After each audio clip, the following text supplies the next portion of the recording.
ಎಲ್ಲರಿಗೂ ನಮಸ್ಕಾರ ಮತ್ತು ನನ್ನ ಯೂಟ್ಯೂಬ್ ಚಾನಲ್ಗೆ ಸ್ವಾಗತ. ನಾನಿವತ್ತು ನಿಮ್ಮನ್ನೆಲ್ಲ ಒಂದು ಸುಂದರವಾದ ಲೋಕಕ್ಕೆ ಕರ್ಕೊಂಡು ಹೋಗ್ತೀನಿ. ಎಂಡ್ವರೆಗೂ ಸ್ಕಿಪ್ ಮಾಡದೆ ಈ ವಿಡಿಯೋ ನೋಡಿ.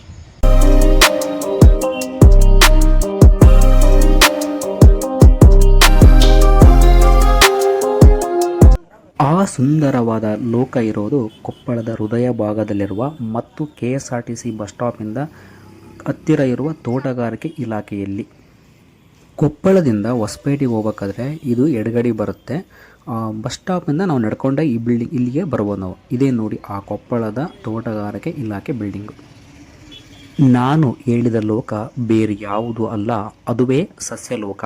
ಸಸ್ಯಲೋಕಕ್ಕೆ ಸ್ವಾಗತ ಅಂತ ತುಂಬ ಸುಂದರವಾದ ಬೋರ್ಡ್ ಹಾಕಿದಾರಲ್ಲಿ ನಾನು ಕೂಡ ಈ ವಿಡಿಯೋ ಮೂಲಕ ನಿಮಗೆಲ್ಲ ಸಸ್ಯಲೋಕಕ್ಕೆ ಸ್ವಾಗತ ಕೊಡ್ತಾ ಇದ್ದೀನಿ.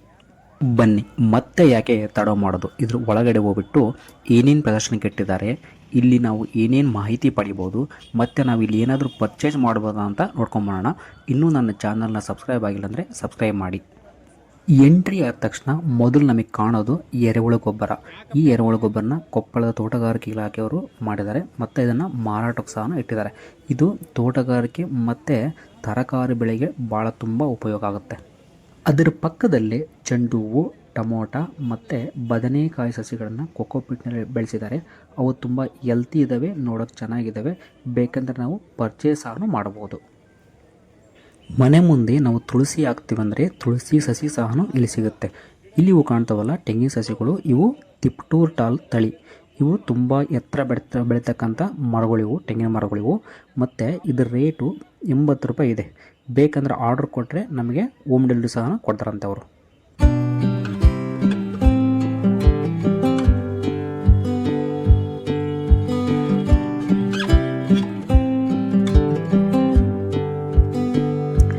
ಇಲ್ಲಿ ಬೇರೆ ಬೇರೆ ತೋಟಗಾರಿಕೆ ಇಲಾಖೆಯವರು ಬಂದು ಸಸಿಗಳನ್ನು ಪ್ರದರ್ಶನಕ್ಕಿಟ್ಟು ಮಾರಾಟವನ್ನು ಮಾಡ್ತಿದ್ದಾರೆ ಮತ್ತು ಅವುಗಳ ಬಗ್ಗೆ ಮಾಹಿತಿ ಸಹ ಕೊಡಕತ್ತಾರೆ.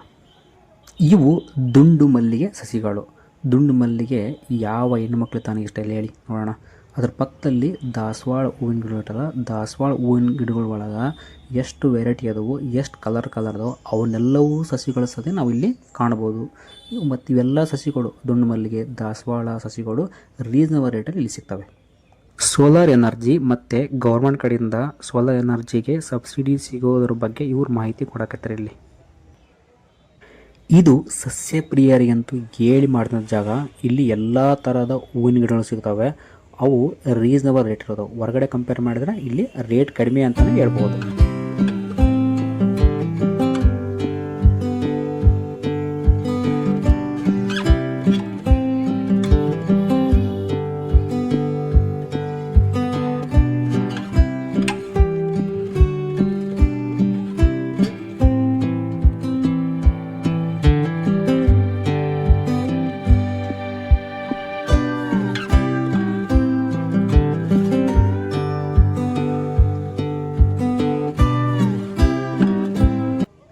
ನಾವೀಗಾಗಲೇ ನಮ್ಮ ಹೊಲಗಳಿಗೆ ಮತ್ತು ತೋಟಗಳಿಗೆ ತರಕಾರಿಗಳಿಗೆ ಕೆಮಿಕಲ್ ಗೊಬ್ಬರ ಹಾಕಿ ಆಮೇಲೆ ಔಷಧಿಗಳನ್ನ ಬಳಸಿ ಆಹಾರ ವಿಷ ಆಗ್ತದೆ ಅಂತ ನಮಗೆಲ್ಲ ಗೊತ್ತೈತಿ.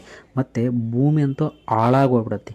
ನಾವೇನಾದರೂ ಆರ್ಗಾನಿಕ್ಕಾಗಿ ಕೃಷಿ ಮಾಡ್ತೀವಿ, ಆರ್ಗಾನಿಕ್ಕಾಗಿ ತೋಟಗಳು ಬೆಳೆಸ್ತೀವಿ, ಆರ್ಗಾನಿಕ್ಕಾಗಿ ನಾವು ತರಕಾರಿ ಬೆಳಿತೀವಿ ಅಂದ್ರೆ ಅದ್ರ ಬಗ್ಗೆ ಇಲ್ಲಿ ಎಂಟು ಮಾಹಿತಿ ಕೊಡ್ತಾರೆ. ಮತ್ತು ಆ ಆರ್ಗ್ಯಾನಿಕ್ಕಾಗಿ ಬೆಳಿಬೇಕಂದ್ರೆ ಸ್ಟಾರ್ಟಿಂಗಿಂದ ಏನೇನು ಮಾಡ್ಕೊಂತ ಹೋಗ್ಬೇಕು ಹೊಲಗಳು ಅಂತ ಹೇಳ್ಬಿಟ್ಟು ಇಲ್ಲಿ ಸಲ ಮಾಹಿತಿ ಕೊಡ್ತಾರೆ. ಮತ್ತು ಅದು ಕೆಲವೊಂದು ಬೇಕಾಗಿರ್ತಕ್ಕಂಥವು ಬೀಜಾಮೃತ ಇರ್ಬೋದು, ಆಮೇಲೆ ಕುಪ್ರಾಮೃತ, ಆಮೇಲೆ ಇನ್ನು ಏನೇನು ಬೇಕು ಎಲ್ಲವನ್ನೂ ಇಲ್ಲಿ ಪ್ರದರ್ಶನಕ್ಕೆ ಇಟ್ಟಾರ. ಮತ್ತು ಬೇಕಂದ್ರೆ ಮಾರಾಟವನ್ನು ಮಾಡ್ತಾರೆ. ಮತ್ತು ಎರೆಹುಳು ಗೊಬ್ಬರ ತಯಾರು ಮಾಡೋದ್ರ ಬಗ್ಗೆ ಮಾಹಿತಿ ಸದ್ಯ ಕೊಡ್ತಾರೆ ಇವರಲ್ಲಿ.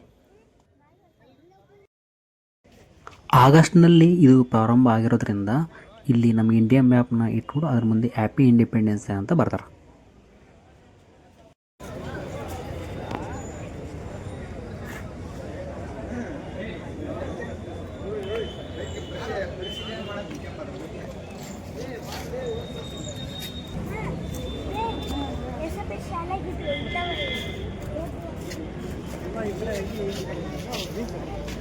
ಹಲಸಿನ ಹಣ್ಣು ಯಾರಿಗೆ ತಾನೇ ಇಷ್ಟ ಇಲ್ಲ ಹೇಳಿ ನೋಡೋಣ. ಅದನ್ನು ಹೊಲ್ದಾಗ ಬೆಳೆದ ಮೇಲೆ ಮಾರ್ಕೆಟಿಂಗ್ ಮಾಡಂತ ಹೇಳ್ಬಿಟ್ಟು ನಾವೊಬ್ಬನಲ್ಲಿ ಕೇಳಿ ತಿಳ್ಕೊಂಡ್ರು. ಇವತ್ತು ಕರ್ನಾಟಕದಲ್ಲಿ ಪ್ರಪ್ರಥಮವಾಗಿ ನಮ್ಮ ಹೊರಗೆ ಇವರು ಪ್ರಾಜೆಕ್ಟ್ ದಾವಣಗೆರೆ ಮತ್ತು ವಿಜಯನಗರ ಡಿಸ್ಟಿಕ್ಗೆ 1,000 ಎಕರೆ ಕೊಡ್ತಾರೆ. ಮತ್ತು ನೆಕ್ಸ್ಟ್ ಏನು ಮಾಡ್ತಾರೆ ಅಂತಂದರೆ ಕೊಪ್ಪಳ ಮತ್ತು ದಾವಣಗೆರೆ, ಕೊಪ್ಪಳ ಮತ್ತು ಗದಗ ಈ ಸೈಡ್ 1,000 ಎಕರೆ ಇರ್ತದೆ. ಧಾರವಾಡ ಮತ್ತು ಬೇರೆ ಒಟ್ಟು ಟೋಟಲ್ ಕರ್ನಾಟಕದಲ್ಲಿ 8,000 ಎಕರೆ. 8,000 ಎಕರೆ ಏನು ಮಾಡ್ತೀವಿ ಅಂದರೆ ನಾವು ಸುಮಾರು 8 ಫ್ಯಾಕ್ಟ್ರಿ ಆಗ್ತದೆ. ಇದು ಎಲ್ಲರೂ ಕೊಡ್ತೀವಿ ಹಲಸಿನ ಬೆಳೆಯನ್ನು. ನೀವು ಹಿಂದೆಲ್ಲ ಜವರಿಗಿದ್ರು ನೋಡಿದ್ರಿ ಎಲ್ಲೆಲ್ಲಿ ಅಂತಂದರೆ ಹೊನ್ನಳ್ಳಿ, ಶಿವಮೊಗ್ಗ, ಭದ್ರಾವತಿ ಭಾಗದಲ್ಲಿ, ತುಮಕೂರು ಈ ಭಾಗದಲ್ಲಿ, ಭರಮಸಾಗರ ಇವೆಲ್ಲ ಏನು ಮಾಡ್ತಾರೆ ಅಂತಂದರೆ ದೊಡ್ಡ ಮರ ನೋಡಿದ್ವಿ. ಅವು ವರ್ಷಕ್ಕೆ ಒಂದು ಸಲ ಬರ್ತಕ್ಕಂಥ ಅದು ಒಂದು ಜವರಿಗೆ. ಇವತ್ತು ನಮ್ಮ ಕಂಪನಿಯಿಂದ ನಮ್ಮ MD ಅವರು ಏನು ಮಾಡಿದ್ರೆ ರೈತರು ಡೆವಲಪ್ಮೆಂಟ್ ಆಗಬೇಕು. ಯಾಕೆ ಡೆವಲಪ್ಮೆಂಟ್ ಆಗಬೇಕಂದ್ರೆ ಆರ್ಥಿಕ ಪರಿಸ್ಥಿತಿ ದುರ್ಬಲ ಆಗ್ತಾ ಇರುತ್ತೆ. ಈಗ ರೈತ ಏನಾಗೈತೆ ಅಂದ್ರೆ ಮೆಕ್ಕೆಜೋಳ, ಈರುಳ್ಳಿ, ಶೇಂಗಾ, ಹತ್ತಿ ಬೆಳೆದು ಏನಾಗುತ್ತೆ ಅಂದರೆ ಡೆವಲಪ್ಮೆಂಟ್ ಆಗಲ್ಲ. ರೈತ ಏನು ಮಾಡಬೇಕು, ತೋಟಗಾರಿಕೆ ಇರಬೇಕು. ವಿವಿಧ ಬೆಳೆಗಳನ್ನು ತೋಟಗಾರಿಕೆ ಮಾಡ್ಕೊಂಡಾಗ ಅವಾಗ ಏನಾಗ್ತಿತ್ತು ಅಂತಂದರೆ ರೈತನು ಒಂದು ಸ್ವಲ್ಪ ಮೇಲೆ ಸ್ಟೆಪ್ ಬೈ ಸ್ಟೆಪ್ ಕಾರಣ ಆಗ್ತದೆ. ಎರಡನೇದು ನಂತರ ನಮ್ಮ ಕಂಪನಿಯಲ್ಲಿ ಇದು ನಾಯಿ ಅಂತ ಇದು ಹೇಳ್ತೀವಿ. ಇದು ವರ್ಷಕ್ಕೆ 3 ಬೆಳೆ ಬರ್ತಕ್ಕಂಥದ್ದು ಕಂಟಿನ್ಯೂ ಬೆಳೆ ಇದ್ದಾಗೆ ಸ್ವಲ್ಪ ಇದು ಉತ್ತರ ಕರ್ನಾಟಕಕ್ಕೆ ಅತಿ ಹೆಚ್ಚು ಇಳುವರಿ ಇರ್ತಕ್ಕಂಥ ಒಂದು ಗಿಡ. ನಿಮ್ಮ ಪ್ರಕಾರ 1 ಎಕರೆಗೆ 300 ಗಿಡ ಕೊಡುತ್ತೆ ಸರ್. 1 ಎಕರೆಯಲ್ಲಿ ನಾವು ನಾಟಿ ಮಾಡೋದು ಗಿಡದಿಂದ ಗಿಡಕ್ಕೆ 10 ಅಲ್ಲ 15 ಎಕರೆಗೆ 8 ಸಸಿಗಳನ್ನು ನಾವು ನಾಟಿ ಮಾಡಿದ್ವಿ. ಇದು ಹಚ್ಚಿದ 6 ತಿಂಗಳಲ್ಲಿ ಹೂ ಕೈ ಸ್ಟಾರ್ಟ್ ಆಗ್ತೈತಿ. ಈ ಹೂ ಕೈಯನ್ನು ತೆಗಿತೀವಿ ನಾವು, ಕಟ್ ಮಾಡ್ಕೊಂಡು ಹೋಗ್ತೀವಿ. ಗಿಡ ಬೆಳವಣಿಗೆ ಮಾಡ್ಕೊಂತೀವಿ. 2 ವರ್ಷಕ್ಕೆ ಬೆಳವಣಿಗೆ ಮಾಡ್ಕೊಂಡು 2 ವರ್ಷ ಭಾರಿ ಎಷ್ಟು ಓರ್ಬೋದು ಇದು ಕಾಯನ್ನು ಗಿಡವನ್ನು ಓಡ್ತೀವಿ ನಾವು ಡೆವಲಪ್ಮೆಂಟ್. ಅಲ್ಲಿಗೆ ಏನು ಮಾಡ್ತೀವಿ, 3 ಬೆಳೆಯನ್ನು ತೆಗಿತೀವಿ. ವರ್ಷಕ್ಕೆ 3 ಬೆಳೆ. ಅಷ್ಟೇ ಬೆಳೆ ಏನಂದರೆ 10 ಕಾಯಿ ಇಂಟು 5. ಎಷ್ಟು ವರ್ಷ ಸ್ಟಾರ್ಟ್ ಆಗುತ್ತೆ ಸರ್? 3 ವರ್ಷಕ್ಕೆ ಸ್ಟಾರ್ಟ್. 3 ವರ್ಷ ಸ್ಟಾರ್ಟ್ 10 ಇಂಟು 5 ಅಲ್ಲಿ ಏನಾಯ್ತು ಅಂದರೆ 50 kg ಬಂತು. ಎಣ್ಣೆ ಬೆಳೆ 10 ಇಂಟು 5 50 kg. ಮೂರನೇ ಬೆಳೆ 10 ಇಂಟು 5 50 kg. ಅಲ್ಲಿಗೆ ವರ್ಷಕ್ಕೆ 3 ಬೆಳೆ ಬಂತು. 3 ಬೆಳೆ ಬಂದಾಗ ನಾವು 1996 ಆ್ಯಕ್ಟ್ ಪ್ರಕಾರ ಎಲ್ಲ ಅಗ್ರಿಮೆಂಟ್ ಮಾಡ್ಕೊಂತೀವಿ. ಲೀಗಲ್ ಅಗ್ರಿಮೆಂಟ್ ಅಂದರೆ ನಾವು ಯಾವುದೇ ಥರದ ಮೋಸ ಒಳಗೆಲ್ಲ 30 ವರ್ಷದ ಆಯುಷ್ಯ ಕಡೆ 30-35 ವರ್ಷ ಇರುತ್ತೆ. ನಾವು ಅಗ್ರಿಮೆಂಟ್ ಮಾಡಿಕೊಂಡು 30 ವರ್ಷ, ಆಮೇಲೆ 5 ವರ್ಷಕ್ಕೆ ಸಲ ಅಗ್ರಿಮೆಂಟ್ ಚೇಂಜ್ ಆಗ್ತದೆ. ಯಾಕಂದ್ರೆ 19 ಅಂದರೆ ಬೆಳೆದರೆ ಕಾಯಿಗಳನ್ನು ನೀವೇ ತೊಗೊಂಡಿಲ್ಲ? ಹೌದು, ನಾವೇ ಬಳಸ್ತೀವಿ. ಈ ಹಲಸಿನಿಂದ ಏನು ಪ್ರಾಡಕ್ಟ್ ಎದೆಯಾಗ ಬರುತ್ತೆ ಅಂದರೆ ನಾವು ಶುಗರು, BP, ಚಿಪ್ಸು ಬೇರೆ ಬೇರೆ ಅನೇಕ ಪದಾರ್ಥಗಳನ್ನು ನಾವು ಮಾಡ್ತೇವೆ. ಇದು ಔಟ್ ಆಫ್ ಕಂಟ್ರಿಗೆ ಹೋಗ್ತದೆ. ಎಲ್ಲರೂ ರೈತರು ಪ್ರಾಬ್ಲಮ್ ಆಗ್ತಾರೆ ಸರ್. ನಾವು ಬೆಳೀತಾ ಇದ್ವಿ, ತೊಗೊತಾ ಇಲ್ಲ. ಅದಕ್ಕೆ ನಾನು ನಿಮಗೆ ಕೇಳ್ತೀನಿ. ಹಾಂ, ಕರೆಕ್ಟ್. ಬೇರೆ ಬೇರೆ ಮಾಡಿ ನಾವು ಏನೋ ಬೇರೆ ಬೇರೆ ಇಂಥವೆಲ್ಲ ಹಾಕಿಸ್ತಾರೆ. ನಾವು ಯಾರು ತೊಗೊಂಡಿಲ್ಲ. ಆಮೇಲೆ ಯಾರು ತಗೊಂಡು ನಾವು ಏನು ಮಾಡೋದು ಅಂದರೆ ಎಲ್ಲ ಬಿಲ್ ಕೊಟ್ಟು ಲೊಕೇಶನ್ ಇರುತ್ತೆ. ನಮ್ಮ ಸಮಯ ಏನಂದ್ರೆ ಈ ಪ್ರಾಡಕ್ಟ್ ನಾವೇ ತಗೊಳೋದ್ರಿಂದ ನಾವೇ ಎಷ್ಟು ಬೇಕು ಅಷ್ಟು ಕೊಡ್ತೀವಿ, ಹೆಚ್ಚಿಗೆ ಕೊಡಲ್ಲ. ಟೋಟಲ್ ಕರ್ನಾಟಕ ವರ್ಷ ಅದಕ್ಕೆ ಗೊಬ್ಬರ ಹಾಕೊಂಡು ಹೋಗ್ಬೇಕು ಬೇಡ. ಇದು 1000% ಬೆಳಿಬೇಕು. ನಾವು ರಾಸಾಯನಿಕ ಗೊಬ್ಬರ ಹಾಕ್ಬಾರ್ದು. ರಾಸಾಯನಿಕ ಗೊಬ್ಬರ ಭೂಮಿನ ಕೆಟ್ಟು ಹೋಗ್ತದೆ, ಮನುಷ್ಯಕ್ಕೆ ಏನು ಕೆಟ್ಟು ಹೋಗ್ತದೆ. ಈಗ ನಾವು ಗಿಡ ಹಾಕಿರ್ತೀರ, ಮಿಡ್ಲಿ ಜಾಗ ಇರುತ್ತಲ್ಲ, ಆ ಜಾಗದಲ್ಲಿ ಬೇರೆ ಬೆಳೆ ಬೆಳಿಬೋದು. ಬೆಳೆಗಳನ್ನು 2 ವರ್ಷಕ್ಕೆ ಆಮೇಲೆ ಬೆಳೆಯಂಗಿಲ್ಲ. 3 ವರ್ಷಕ್ಕೆ ಕಾಯಿ ಬೇರೆಯವರು 1 ವರ್ಷಕ್ಕೆ ಕಾಯಿ ಬರ್ತಾ ಇದೆ. ಅಲ್ಲಿವರೆಗೆ ಯಾವುದೇ ಬೆಳೆಗಳನ್ನು ಬೆಳೆಯೋದಿಲ್ಲ. ಇದು ನೋಡಿ, 1 ಗಿಡದಿಂದ ಮ್ಯಾಕ್ಸಿಮಮ್ ಅಂತ ನಿಮಗೆ 150 kg. ನಾವು ಬೈಬೇಕು ಹದಿನೈದು 30 ರೂಪಾಯಿ ಇಂಟು 30 ರೂಪಾಯಿ. ಅಲ್ಲಿ ಏನಾಯಿತು 400-500 ರೂಪಾಯಿ. ಅಂದರೆ ವರ್ಷಕ್ಕೆ ಇಳುವರಿ ಜಾಸ್ತಿ. ಕಡಿಮೆ ಅಂತ ನೀವು ಏನಂದ್ರೆ 10 ಗಿಡ ಹೆಂಗೆ ಡೆವಲಪ್ಮೆಂಟ್ ಆಗುತ್ತೆ ಜಾಸ್ತಿ. ಇದಕ್ಕೆ ಯಾವ್ದು ಔಷಧಿ ಏನಿಲ್ಲ, ಸಾವಯವ ಕೃಷಿಯಲ್ಲಿ ಬೆಳೆಯೋದು. ಒಂದೇ ಪ್ಲಾಟ್ ಸೊ ನಮ್ಮದು 7 ಡಿಸೆಂಬರ್ 2 ಎಕರೆ ಮಕ್ಕಳು ನೆಕ್ಸ್ಟ್ ಇಯರ್ ಟರ್ನ್ ಮಾಡಿ 2 ಎಕರೆ ಅಡಿ. ಅದಾದಮೇಲೆ ತೆಂಗು. ಅದಾದಮೇಲೆ ಈಗ ಮತ್ತೆ ನೀವು ಯೋಚನೆ ಮಾಡ್ತೀವಿ ಸ್ವಲ್ಪ 1 ಎಕರೆ ಹೇಳ್ಕೊಂಡು ಯಾವುದೇ ತೋಟಗಾರಿಕೆ ಈ 10 ಎಕರೆ ಐತೆ 8 ಎಕರೆ ಅದು 1 ಎಕರೆ, ಇದೊಂದು ಎಕರೆ ಬೇರೆ ಬೇರೆ ಪ್ರಾಡಕ್ಟನ್ನು ಯೂಸ್ ಮಾಡೋದು. ನೆಕ್ಸ್ಟ್ ನಮ್ಮ ಮನೆಗೆ ಬರ್ತಕ್ಕಂಥ ಅಂಜೂರ ಇದೆ, ಅಂಜೂರ ಇದು ಮಾಡ್ತಾರೆ, ಪೇಪರ್ ಇದೆ, ಗೆಣಸು ಕೊಡ್ತಾರೆ. ಇನ್ನು ಟ್ರಯಲ್ ಮಾಡ್ತೀವಿ ಯಾವ ಭಾಗದಾಗ ಎಲ್ಲೆಲ್ಲ ರೈತ ಇಳುವರಿ ಬರುತ್ತೆ.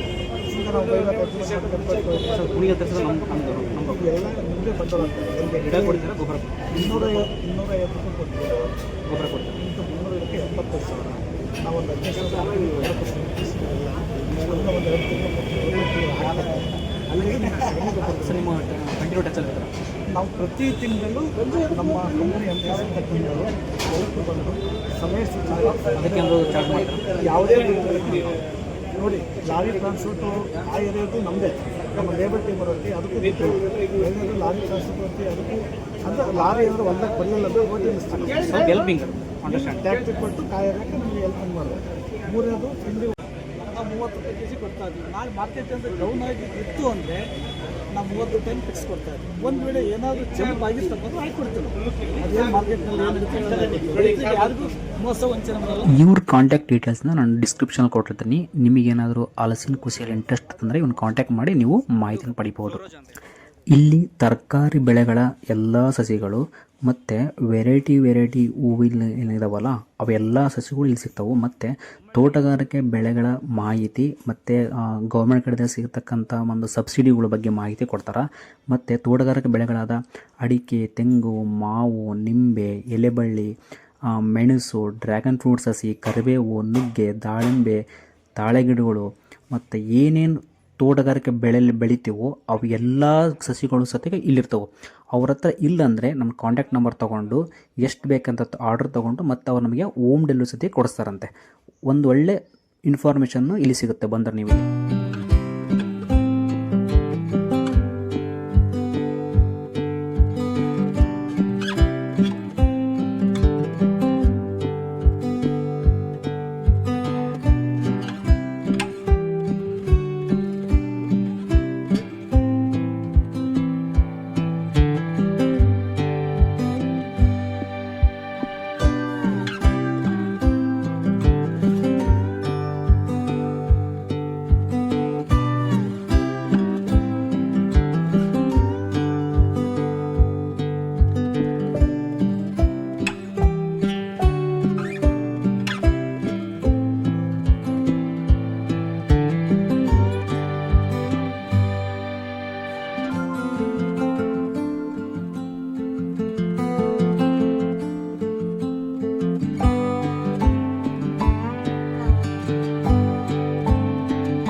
ಈ ವಿಡಿಯೋ ಮೂಲಕ ನಾನು ನಿಮಗೆ ತಿಳಿಸೋದೇನೆಂದರೆ, ನೀವು ನಿಮ್ಮ ಭಾಗಗಳಲ್ಲಿ ಅಥವಾ ಸುತ್ತಮುತ್ತಲ ಭಾಗಗಳಲ್ಲಿ ಈ ಥರ ತೋಟಗಾರಿಕೆ ಇಲಾಖೆಯವರು ಏನಾದರೂ ಪ್ರೋಗ್ರಾಮ್ ಮಾಡಿದಾಗ ನಿಮ್ಮ ಕುಟುಂಬದ ಜೊತೆ ಮಕ್ಕಳನ್ನ ಸತಿಗೆ ಕರ್ಕೊಂಡೋಗಿ ಇಂಥ ಜಾಗಗಳಿಗೆ.